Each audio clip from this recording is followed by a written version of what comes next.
The Golden Girls hit television in the mid-80s. It wasn't just another sitcom. It was a cultural phenomenon. Viewers from every generation tuned in to watch Dorothy, Blanche, Rose, and Sophia light up the screen with their wit, charm, and razor-sharp humor. The show broke barriers, tackled taboo topics, and gave fans some of the most iconic TV moments of the decade.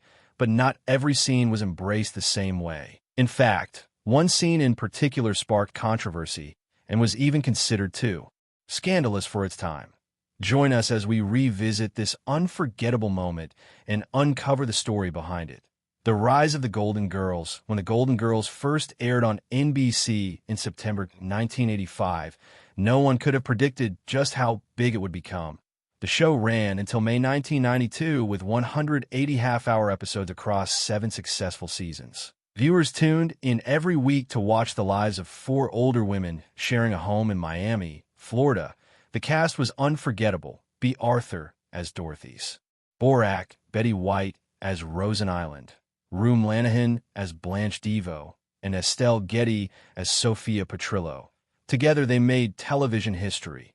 The sitcom, created by Susan Harris and produced by Whit Thomas/Harris Productions along with Touchstone Television, quickly became a cultural favorite. Paul Youngerwit, Tony Thomas, and Harris served as the original executive producers, helping craft a show that felt fresh and fearless for its time. What made it so special was its mix of humor, friendship, and chaos. These women weren't just characters. They felt like people viewers knew in real life. The comedy was sharp, the timing was perfect, and the chemistry was undeniable. The critics loved it, too. The Golden Girls won 2 Primetime Emmy Awards for Outstanding Comedy Series and 3 Golden Globe Awards for Best Television Series, Musical or Comedy. Even more impressive, all 4 leading ladies each won an Emmy, something only a handful of sitcoms ever achieved. For 6 out of its 7 seasons, the show ranked among the top 10 Nielsen ratings. Years later, it continued to receive praise. In 2013, TV Guide listed it at number 54 on the 60 best series of all time. A year later, the Writer Guild of America placed it at number 69 on their 101 best written TV series of all time, as Terry Tang from the Associated Press put it. The series still attracted new fans in the 21st century and aged well compared to other sitcoms of its era. But beyond the awards and recognition, there was something more. The Golden Girls showed older women living full, funny, and complicated lives. And while fans loved the jokes and cheesecake moments, there were things happening behind the camera that not everyone knew. And that's where the story gets even more interesting. The magic of the premise at the heart of the Golden Girls was a simple but brilliant idea. 4 single women in their golden years sharing a house in Miami and facing life together. Blanche owned the house and her add-on A grocery store bulletin board brought Rose and Dorothy into the picture. Later, Dorothy's mother, Sophia, moved in after her retirement home burned down. From there, the stories unfolded with humor and heart. Each episode often followed a pattern. One or more of the women would get into a problem, whether it was family drama, romantic trouble, or an ethical dilemma, and somehow, the solution always found its way back to the kitchen table. The kitchen became iconic. Late-night talks, slices of cheesecake, and moments of honesty made at the center of the show. The women would share stories from their own lives, usually funny, sometimes heartbreaking, and occasionally completely absurd. Rose's stories often made no sense, while Sophia's tales stretched the truth in hilarious ways. The show even used flashbacks, sometimes to past episodes, sometimes to events before the show began. These moments gave fans a deeper look at the characters' lives and made the comedy even richer. The finale came in May 1992 when B. Arthur decided to leave the series. In the emotional final episode, Dorothy married Blanche's Uncle Lucas, played by Leslie Nielsen, and moved to Atlanta. Sophia was supposed to go with her, but ended up staying in Miami with Rose and Blanche. The finale drew a massive audience, 27.2 million viewers at the time. It became the 17th most watched television finale ever for fans. It felt like saying goodbye to friends. But while the show had ended on screen, the stories behind the scenes were just as dramatic, and some of them surprised even the most loyal viewers. Behind-the-scenes secret from the Golden Girls. When the Golden Girls first aired on NBC in 1985, Nobody could have predicted the magic it would create. For older women, sharing a home in Miami became one of the most loved sitcoms in history. B. Arthur, Betty White, Lanahan, and Estelle Getty charmed audiences with their wit, warmth, and hilarious chemistry. Fans instantly connected, and the show became a runaway success, surprising even the creators. Executive producer Tony Thomas once admitted, "We first debuted as a new show at number 3. I was quite surprised, especially with us being on Saturday night. We could have been a flash in the pan. Instead, it lasted 7 seasons, won Emmys, Golden Globes, and continues to be adored today. But as beloved as it was on screen, what went on behind the curtain tells a whole new story, from quirky contracts to shocking auditions. And even cast tensions, the set of the Golden Girls was filled with secrets. And some of these surprises might just change the way you see the show. The cast, older, wiser, and unstoppable. Many people forget that the cast of the Golden Girls was already older when the show began.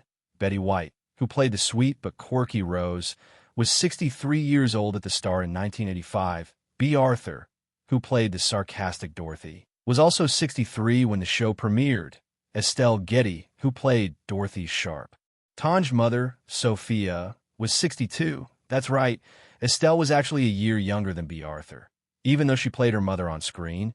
Lanahan, who played the bold and glamorous Blanche, was the youngest of the group at 51. The show proved that older women could carry a hit series, something that was rare for television at the time. What's even more interesting is that some of these women had worked together before the show ever started. Betty White and Lanahan had already appeared on Mama's Family, a sitcom that spun off from the Carol Burnett show. When that show went on hiatus, the two actresses stepped into the Golden Girls. B. Arthur and Lanahan also had history. Rue played B's neighbor on the sitcom Ma. Rue herself convinced B to take the role of Dorothy. Recalling later, "I called her and said, 'Why are you going to turn down the best script that's ever going to come across your desk as long as you live?'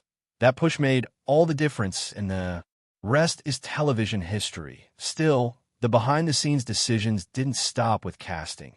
Even the show's famous theme song had a surprising story. Quirks, contracts, and conflicts. Everyone remembers the cheerful tune, "Thank you for being a friend." But that wasn't the original plan. The producers first wanted B. Midler's song, "Friends, the Problem."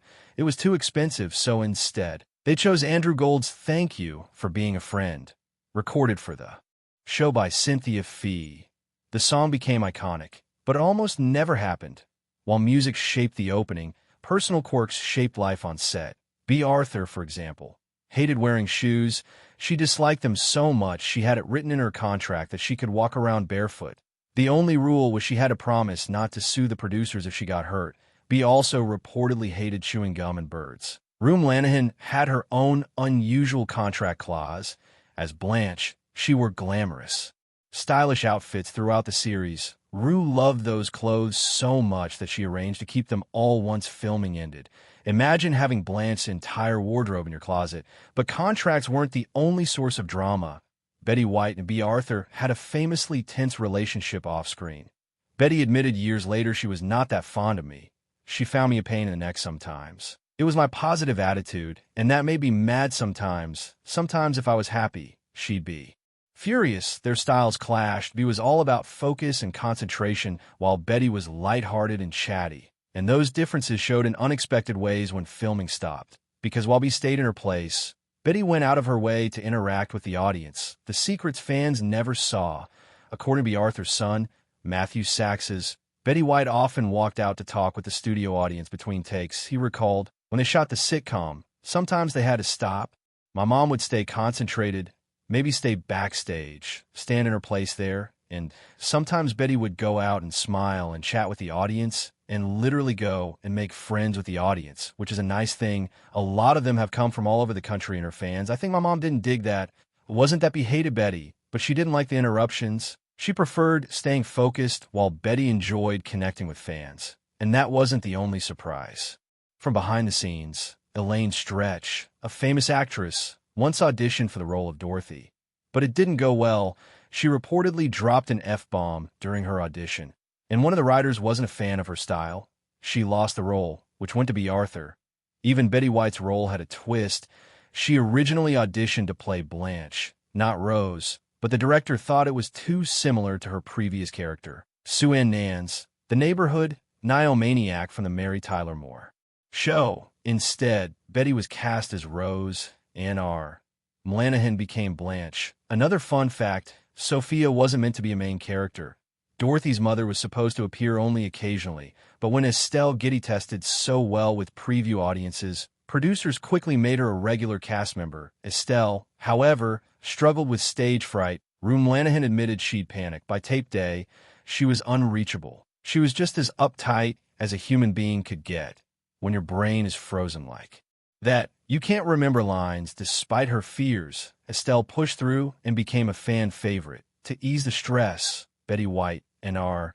Mlanahan would sometimes play word games between takes. Betty, known for her love of games, used those moments to lighten the mood on set. Tension behind the laughter on screen.